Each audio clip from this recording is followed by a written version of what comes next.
Hey everybody, Tim here with tonight's episode of Star Trek The Next Generation, Season 5, Episode 17, Outcast. So I actually debated doing this episode live because I have so much to talk about. So I'm going to take a step back. Earlier we did the episode The Host. And in that one, that's the one where we first meet the Trill. And at the end of that one, we finally get to the Trill is placed into a female host. And then Crusher, Dr. Beverly Crusher says, you know what, I can't do this anymore. I cannot be in a relationship with you. And it's an interesting topic. For me personally, I think that episode should have been a two-parter. Because the whole episode's a little bit rushed, in my opinion.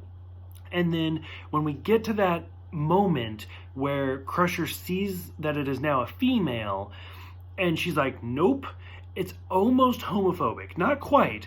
Because she says, if you go back and watch that video, I point out that she says, I can't do this because you keep changing bodies. She never says it's because she's a female, which could have been the writers hiding it. But it's an interesting thing. So now we get to this episode. This is an infamous episode. Like, for some people think this is great. Some people think this is terrible. I'm going to try to play it neutral. So bear with me. So in this episode, the Enterprise encounters an androgynous race, the Janai, and Riker meets one of them, Soren. Now, it's worth mentioning that the Janai is played by women, or at least it seems like they're all played by women to watching the screen. And so the thing that I like about Riker is that he's interested, he's the Kirk of the Next Generation, I'll put it that way. And so he tries to be in a relation, he shows interest in being with Soren. And Soren explains that their species is completely gender neutral. There's no men, there's no women, which that alone, it leads to some really interesting topics about where she's like, tell me about your sexual organ. And Riker's like, oh, this just got weird. And there's some interesting conversation about bearing children and how things work. It leads to some really interesting conversation. Put it aside. Now, I don't know if it's true or not, but Jonathan Frakes, the actor that plays Riker, said that he wanted the Janai to be played by men. And again, this is rumor, this is me looking stuff up. I don't know how true this is. Rick Berman vetoed it. He's like, nope. Now, some people think that this episode is the best example of Star Trek, keep in mind, 1992, that Star Trek touches on homosexuality. Some people say that this is Rick Berman saying, nope, we're not having the gays in space. I don't know how true it is. Supposedly Rick Berman vetoed a lot of scripts that did have to do with homosexuality. I don't know. If I ever talk to somebody who actually was on Star Trek, who knows? Maybe somebody will see this and reach out to me. So, but I think it's interesting that Jonathan Frakes was interested in having men play the Janai. I'm curious. So we've seen a lot of gay plot movies with heterosexual actors. That's nothing new. It's been around for a long time. So I'm curious if they had men play the Janai, what Jonathan Frakes would have done, because sometimes straight actors say no. They're like, no, I'm not doing that. I don't care how much you're going to pay me. So I think it would have been interesting to see male actors, and would Jonathan Frakes have had those same passionate kiss scenes, love scenes, with a male actor? I don't know. Personally, I think Jonathan Frakes is a great actor. He's a great actor. He's a great director. I think he would have been able to do it, but we may never know. So from there, Soren talks about conversion therapy. That's huge. Like, that's something we're still dealing with today with young LGBTQ kids being sent to conversion therapy against their will. I mean, we just had the movie Boy Erased come out not too long ago. And Soren talks about how people in their species, some have more male characteristics and some have more female characteristics. And Soren kind of identifies with a female. That doesn't mean a male couldn't have played that role. We've seen other androgynous, play male characters, and it would have been fine.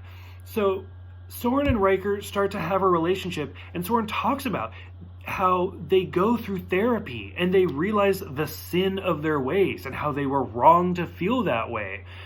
That is massive. That is something so important. This was important 30 years ago. That's still important today. Like, this episode is huge. And then it goes further where Troy and Crusher are talking, or it was Crusher talking to Soren about how, being sexist and a separation of the sexes is a thing of the past. And then they're playing cards. They're playing their poker games, and which is an interesting scene because Troy says, we're playing Federation Day because Federation was founded in 2161, which is, we'll see in the series finale of Enterprise. And Worf is like, that many wild cards? That's a game for women. And Crusher's like, did you fucking say that? Like, come on. We just established that now we are all equal opportunists. Like, everybody is the same.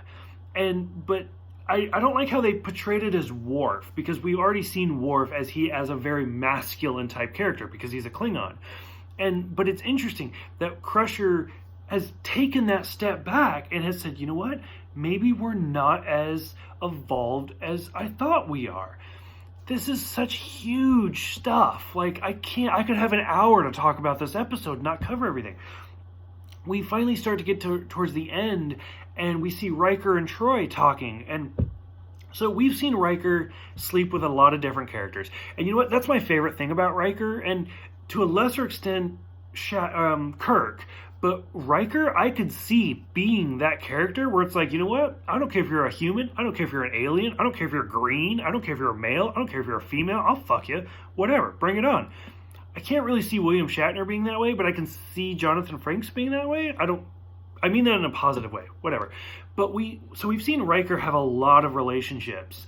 But Riker goes to Troy and says, I've met someone that I care about. We're halfway through 5 seasons of the series, and this is the first time we've seen Riker talk to Troy about this. That shows how important Soren is to Riker. This is a huge moment, which, by the way, they kiss. This is the 3rd time they've kissed in the series, so that whole insurrection scene where she's like, I've never kissed you with a beard. Okay, we've seen it 3 times. That's a lie. Get over it. So Riker has now approached Troy and said, I've met someone. Riker tries to save Soren, and here's the heartbreak of this episode. Soren has already gone through the conversion therapy. Soren says, I'm sorry, like, me feeling this way towards you is disgusting, and I've never should have felt that way. Which, to be honest, if Soren had been played by a male, that would have been that much more powerful and that much more heart-wrenching, especially when Riker says, I love you. Oh my God. Like, it was so difficult to watch. And knowing it's Riker and Soren, male and female, if Soren had been played by a male, like, I would have bawled my eyes. I probably couldn't have even done this episode. It would have affected me so much. It's going to affect me now. This episode, it had the possibility to be so much more than it could have been. To me personally, I think they tried. It was 1992, it was a bunch of heterosexual writers, and they didn't know what to do, and they panicked, and this is the best they could. I'm sorry. They tried, it was a failure, but they tried. We've seen already in Discovery, we've seen them come leaps and bounds in the last 30 years. But they tried their best, and it is what it is. Again, I kind of wish we could have seen it in a different sort of light. And the sad thing is if they redid it today, we would have been like, who cares? This episode for 1992 had the potential, because, I mean, I remember where I was 1992. I'm sure some of you remember being, like, scared and confused and not knowing who you are. And this is that Star Trek episode that could have made everybody say, it's okay to be who you are. And unfortunately, they failed in that context. But, I don't know. It's too late to do it now. Whew, this episode's getting to me. For those who have seen this one, this is probably my longest recorded video. For those who have seen this one, what did you guys think? Do you guys think that it was a good effort? Do you think that this was a scared heterosexual hand-washing episode? Go ahead, let me know. thank you guys for everything. Thank you guys for watching Star Trek and for watching my videos. I appreciate all of you. This is probably the most emotional video I've done. Thank you guys for everything, and I will see you guys next time for Cause and Effect.